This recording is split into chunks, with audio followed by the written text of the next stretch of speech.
For this installation, I'm going to be using my 2012 VW Tiguan, but before we begin, you're going to need a few accessories to install the parking mode cable.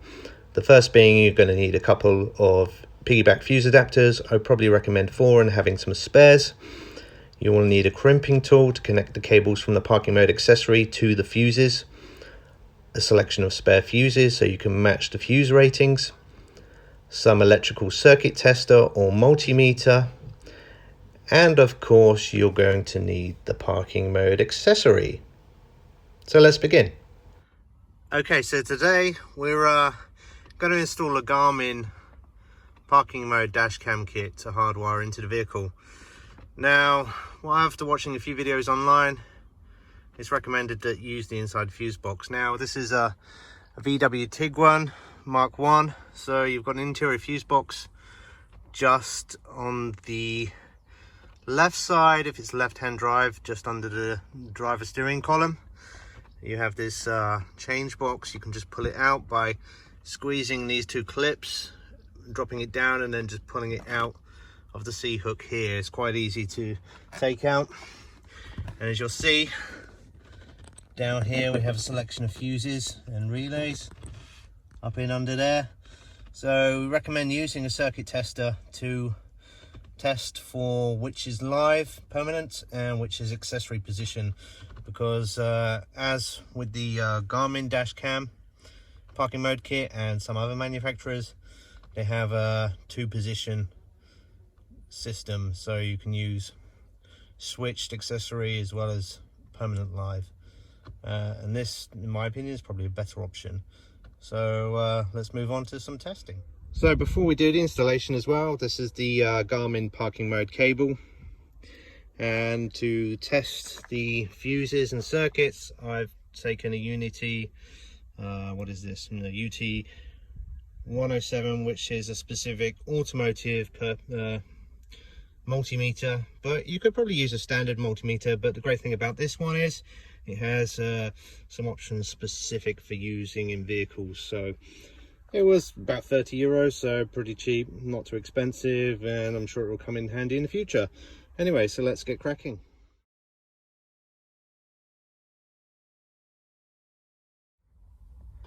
So I've used the multimeter to find an empty blade in both the constant power and accessory power position. This is probably slightly better than piggybacking off an existing fuse, because it means that the connection will just have its own independent connection and its own fuse. So if we take the ground and we ground it on this bolt here, we'll see that in the accessory position we have 12.23 volts. So that means that's a good accessory position to use. I've done the same with the constant on with the key out of the ignition. So I found 2 unoccupied slots, and I'll proceed now with the cable installation. So you'll have to excuse me, this video is a little bit crude, but I've unclipped the A-pillar guard here, and as you can see, the previous cable I was just routing down here.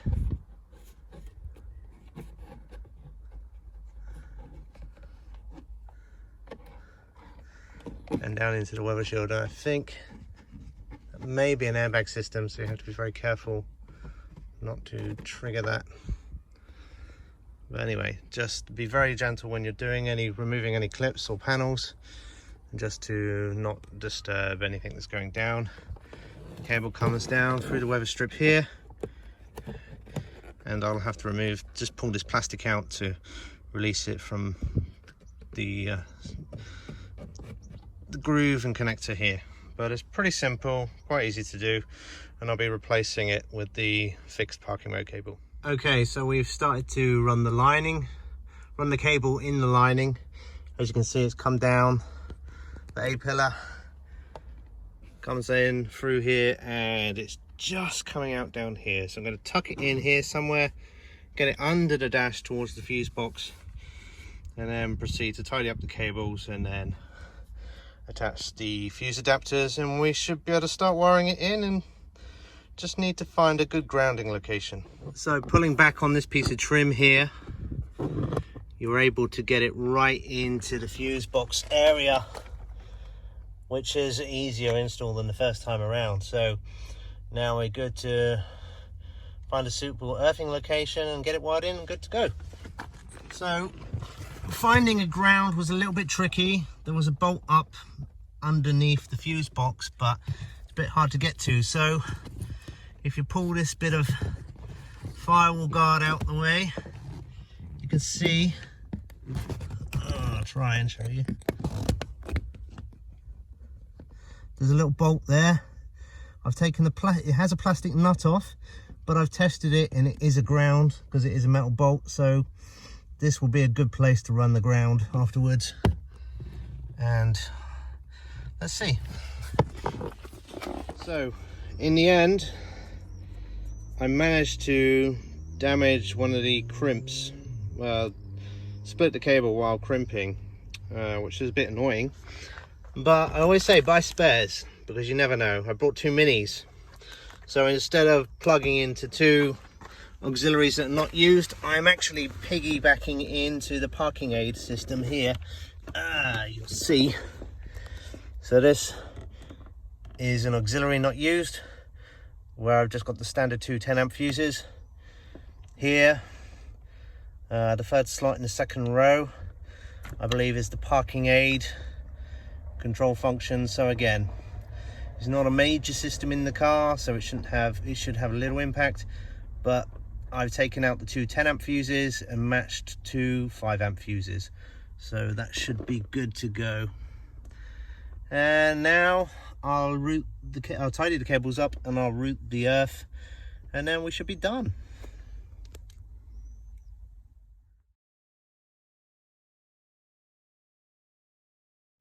So I've routed the cables in, I've earthed it on the bolt at the back. I just need to tidy up the box and the cables, but the ignition's off now. And as you will see, the camera's flashing as it's in standby mode, which is the parking mode feature. Now, if I find my car keys, and if I put the ignition on, you hear that? The camera now booted up and it's going to go into, hopefully, standard recording mode.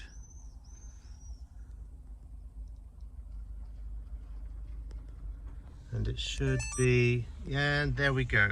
And now that's in recording mode there. And if we turn off the ignition, the camera starts flashing and it goes straight into parking mode. That's good. Now you can see the cables are neatly tucked away. They go down just behind the carpet section there, and then the main control box has its cables wrapped up in an elastic band and just tucked away there. I'll see how it performs while driving. If there's any kind of road noise, I might adjust it, but it's pretty easy to do, and that was it.